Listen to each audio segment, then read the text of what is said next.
Chers amis, bonjour. C'est avec joie que aujourd'hui, je viens vers vous pour qu'on puisse continuer notre prière, le parcours de la parole de Dieu. Ensemble, nous allons parcourir tout le Nouveau Testament en lisant et prier avec la parole de Dieu. Merci encore d'être toujours là, ponctuel, pour que nous puissions prier ensemble. Parce que c'est vraiment dans cette Bible, dans cette parole, que nous pouvons planter notre vie et avoir des racines solides et continuer à poursuivre notre marche sur cette terre vers le ciel. Amen. Donc aujourd'hui, nous allons prier avec Matthieu 13. La fois passée, nous avons fait Matthieu 12, psaume 12. Aujourd'hui, Matthieu 13, psaume 13. Donc, si tu as ta Bible, alors nous allons commencer directement à lire Matthieu 13. En ce jour-là, Jésus sortit de la maison et s'assit au bord de la mer. Et des foules nombreuses s'assemblèrent auprès de lui, si bien qu'il monta dans une barque et s'assit. Et toute la foule se tenait sur le rivage et il leur parla de beaucoup de choses en parabole. Il disait, « Voici que le semeur sortit pour semer. Et comme il semait, des grains sont tombés au bord du chemin. Et les oiseaux sont venus tout manger. D'autres sont tombés sur les endroits rocheux, où il n'avait pas beaucoup de terre, et aussitôt ils ont levé, parce qu'ils n'avaient pas de profondeur de terre. Mais une fois le soleil levé, ils ont été brûlés, et faute de racines, se sont desséchés. D'autres sont tombés sur les épines, et les épines ont monté et les ont étouffés. D'autres sont tombés sur la bonne terre et ont donné du fruit, l'un 100, l'autre 60, l'autre 30. Entends qui a des oreilles. Les disciples s'approchant lui dirent, « Pourquoi leur parles-tu en parabole ?» C'est que, répondit-il, « À vous, il a été donné de connaître les mystères du royaume des cieux, tandis qu'à ces gens-là, cela n'a pas été donné. Car celui qui a, on lui donnera et il aura du surplus. Mais celui qui n'a pas, même ce qu'il a, lui sera enlevé. C'est pour cela que je leur parle en parabole, parce qu'ils voient sans voir et entendent sans entendre ni comprendre. Ainsi s'accomplit pour eux la prophétie d'Isaïe qui disait, « Vous aurez beau entendre, vous ne comprendrez pas. Vous aurez beau regarder, vous ne verrez pas. C'est que l'esprit de ce peuple s'est épaissi. Ils se sont bouchés les oreilles, ils ont fermé les yeux et de peur que leurs yeux ne voient, que leurs oreilles n'entendent et que leur esprit ne comprenne, qu'ils ne se convertissent et que je ne les guérisse. Quant à vous, heureux vos yeux, parce qu'ils voient, heureuses vos oreilles, parce qu'elles entendent. En vérité, je vous le dis, beaucoup de prophètes et de justes ont souhaité voir ce que vous voyez et ils ne l'ont pas vu, entendre ce que vous entendez et ils ne l'ont pas entendu. Écoutez donc, vous, la parole du semeur. Quelqu'un entend-il la parole du royaume sans la comprendre? Arrive le mauvais qui s'empare de ce qui a été semé dans le cœur de cet homme, tel est celui qui a été semé au bord du chemin. Celui qui a été semé sur les endroits rocheux, c'est l'homme qui, entendant la parole, l'accueillit aussitôt avec joie, mais il n'a pas de racine en lui-même. Il est l'homme d'un moment. Survienne une tribulation ou une persécution à cause de la parole, aussitôt il succombe. Celui qui a été semé dans les épines, c'est celui qui entend la parole, mais le souci du monde et la séduction de la richesse étouffent cette parole qui demeure sans fruit. Et celui qui a été semé dans la bonne terre, c'est celui qui entend la parole et la comprend. Celui-là porte du fruit et produit tantôt 100, tantôt 60, tantôt 30. Il leur proposa une autre parabole.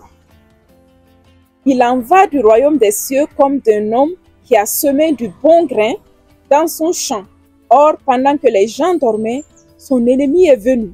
Il a semé à son tour de l'ivraie au beau milieu du blé. Et il s'en est allé. Quand le blé est monté en herbe, puis en épi, alors l'ivraison est apparue aussitôt.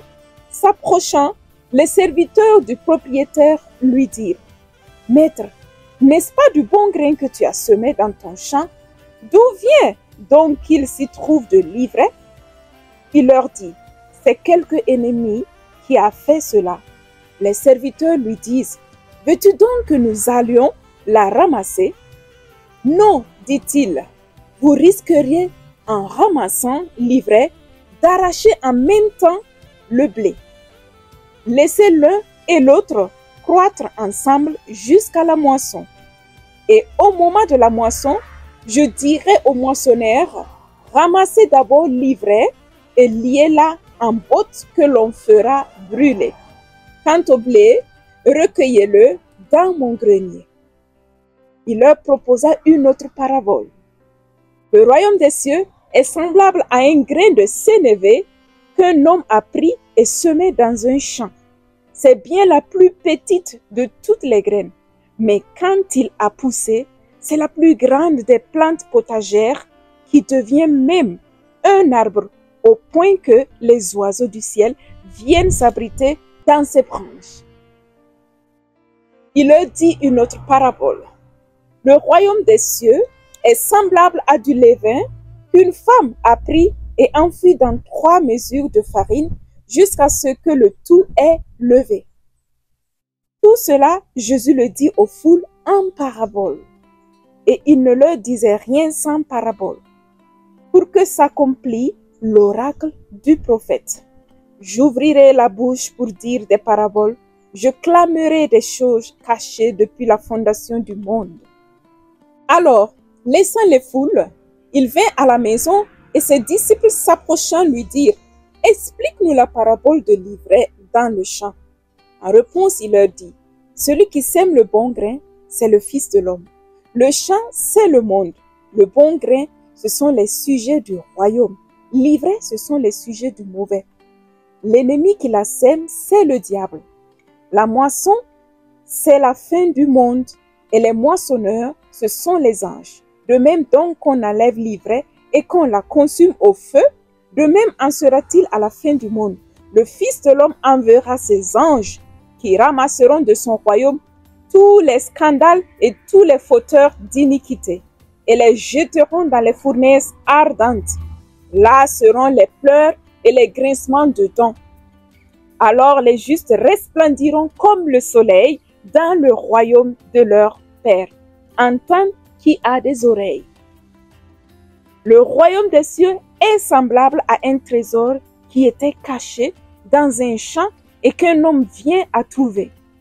Il le recache, s'en va ravi de joie, vendre tout ce qu'il possède et achète ce champ. Le royaume des cieux est encore semblable à un négociant en quête de perles fines. En ayant trouvé une de grand prix, il s'en est allé vendre tout ce qu'il possédait et il l'a acheté. Le royaume des cieux est encore semblable à un filet qu'on jette en mer et qui ramène toutes sortes de choses. Quand il est plein, les pêcheurs le tirent sur le rivage, puis ils s'asseyent, recueillent dans des paniers ce qu'il y a de bon et rejettent ce qui ne vaut rien. Ainsi en sera-t-il à la fin du monde. Les anges se présenteront et sépareront les méchants d'entre les justes pour les jeter dans la fournaise ardente. Là seront des pleurs et des grincements de dents. Avez-vous compris tout cela? Oui, lui disent-ils.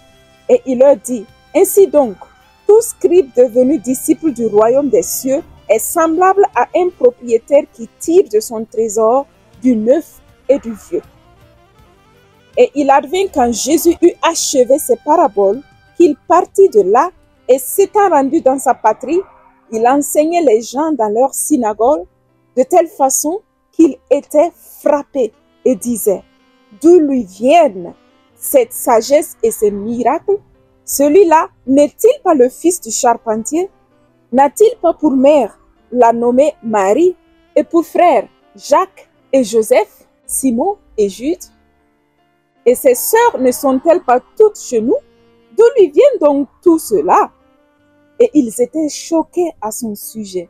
Mais Jésus leur dit: un prophète n'est méprisé que dans sa patrie et dans sa maison. Et il ne fit pas là beaucoup de miracles à cause de leur manque de foi. Amen. Oh oui, Seigneur, merci pour ta belle et merveilleuse parole, Seigneur. Alors maintenant, mon frère et ma soeur, tu peux prier avec le verset qui t'a touché. À moi, le verset 22 et 23 m'ont touché. Celui qui a été semé dans les épines, c'est celui qui entend la parole, mais le souci du monde et la séduction de la richesse étouffent cette parole qui demeure sans fruit. Et celui qui a été semé dans la bonne terre, c'est celui qui entend la parole et la comprend. Celui-là porte du fruit et produit tantôt 100, tantôt 60, tantôt 30. Oui, merci Seigneur pour cette merveilleuse parole. Je désire être ce terrain, ce bon terrain où tu puisses semer ton merveilleux grain, ta parole. Parce que si le grain tombe sur la bonne terre, comme ces fleurs que tu vois, elle fleurit, elle porte du fruit et elle resplendit. Seigneur, je voudrais être ce bon terrain où ton grain, ta parole, puisse tomber et produire des fruits en abondance. Comme dit cette parole, c'est ceux qui ont écouté ta parole, mais après, les soucis du monde, la richesse du monde viennent étouffer cette parole et facilement on lâche. Seigneur, c'est vrai, des fois certaines difficultés de la vie peuvent venir m'accabler et je puis sombrer. Mais Seigneur, je te demande de me donner ta force pour que vite je me relève et je retourne mes regards vers toi, mon regard vers toi qui est mon sauveur, mon unique et seul Seigneur, celui qui peut me sauver, me relever et me donner de porter des fruits et des fruits en abondance. Seigneur, place mon cœur, place ce terrain de mon cœur afin que toujours de plus, il puisse devenir un bon terrain où tu puisses semer ta merveilleuse parole dans ma vie. Que je puisse savoir l'écouter avec mes oreilles, l'écouter avec mon cœur, l'écouter selon mon style de vie, que je vive selon ta parole. Ainsi, Seigneur, je pourrai porter des fruits tantôt 60, tantôt 30, tantôt 100. Seigneur, je veux te servir, je veux te suivre, je veux vivre selon ta parole et ne pas me laisser manger par les épines qui étouffent ma vie, par les difficultés de ce monde qui veulent étouffer ma vie, par les soucis de la pauvreté, la richesse, du matériel. Seigneur, je sais qu'avec toi, j'ai la victoire et la victoire en abondance, Seigneur. Je suis plus que vainqueur en ton nom. Je t'aime et je te donne ma vie. Amen. Maintenant, tu peux prier aussi avec le verset qui t'a touché. Et nous allons passer au psaume 13.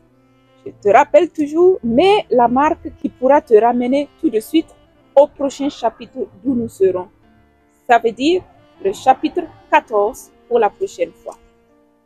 Donc, nous allons passer au psaume 13. Le psaume 13, sur la Bible de Jérusalem, vous allez voir que c'est psaume 14. Mais entre parenthèses, il y a le chiffre 13 qui signifie que c'est le psaume 13. Donc, psaume 14 pour qui a la Bible de Jérusalem. L'insensé a dit en son cœur, non, plus de Dieu. Corrompus, abominables leur action, non, plus d'honnêtes hommes. Des cieux, le Seigneur se penche vers les fils d'Adam pour voir s'il en est un de sensé et qui cherche Dieu. Tous ils ont dévoyé, ensemble pervertis. Non, il n'est plus d'honnête homme, non plus un seul. Ne savent-ils tous les malfaisants? Ils mangent mon peuple, voilà le pain qu'ils mangent. Ils n'invoquent pas le Seigneur. Là, ils seront frappés d'effroi, sans cause d'effroi, car Dieu est pour la race du juste. Vous bafouez le révolte du pauvre, mais le Seigneur est son abri. Qui donnera de signaux le salut d'Israël lorsque le Seigneur ramènera son peuple.